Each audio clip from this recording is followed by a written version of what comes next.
আসসালামু আলাইকুম।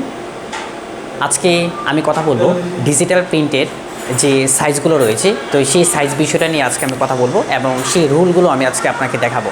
তো দেখানোর আগে একটা বিষয় আমি দেখাবো, সেটা হচ্ছে আমরা যারা ডিজিটাল প্রিন্টে প্রিন্ট করে থাকি, একটা বিষয় দেখব। আমরা প্রথম দেখব যে 5 ফিট মেশিন দিয়ে প্রিন্ট করি না 10 ফিট দিয়ে মেশিন দিয়ে আমরা প্রিন্ট করব।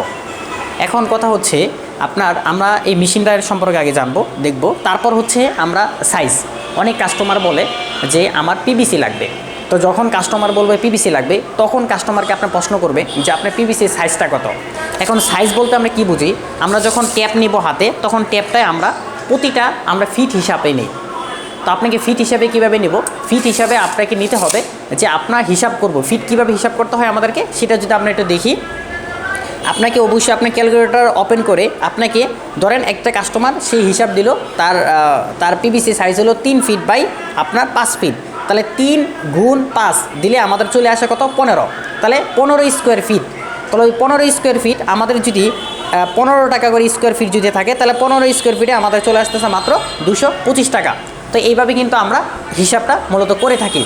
তো এখন আমরা রুলগুলো দেখব। এইগুলোকে বলা হয় রুল, আর এইগুলো রুল মূলত হচ্ছে প্রিন্ট হয়, ঠিক আছে? তো এইগুলো রুল হচ্ছে প্রিন্ট হয়। আর রুলগুলোর আপনার বিভিন্ন রুল সাইজ আছে, যেমন আছে 3 ফিটের সাইজ আছে, 5 ফিট আছে। এখন 5 ফিট হচ্ছে আপনার ওয়াইড, কিন্তু 5 ফিট আপনার হাইট, যেটা আপনার লম্বা, ওইটা আপনি দেখা যাচ্ছে আপনার 50 ফিট, তারপর হচ্ছে আপনার 30 ফিটও করতে পারবেন, সমস্যা নাই। কিন্তু আপনার ওয়াইডটাকে অবশ্যই খেয়াল রাখবেন, ওকে? তারপর হচ্ছে স্টিকারের ক্ষেত্রে সেম, পিভিসি স্টিকার, তারপর হচ্ছে আপনার পেনা, এগুলো একই, ওকে? তো যারা আপনার অর্ডার নেবেন, সর্বপ্রথম আপনি খেয়াল রাখবেন যে আপনি কাস্টমারকে প্রশ্ন করবেন তাদের সাইজ কী। ডিজিটাল প্রিন্টের সবথেকে বড় ফর্মুলা হচ্ছে সাইজ সম্পর্কে জানবেন।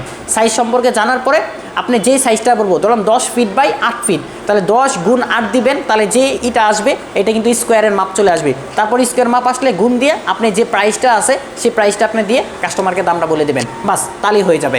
ডিজিটাল মেশিনের ফর্মুলা একদম সহজ, একদম ইজি, ওকে? আর যদি আরও কোনো সমস্যা হয় সেক্ষেত্রে আমাকে অবশ্যই নক দেবেন।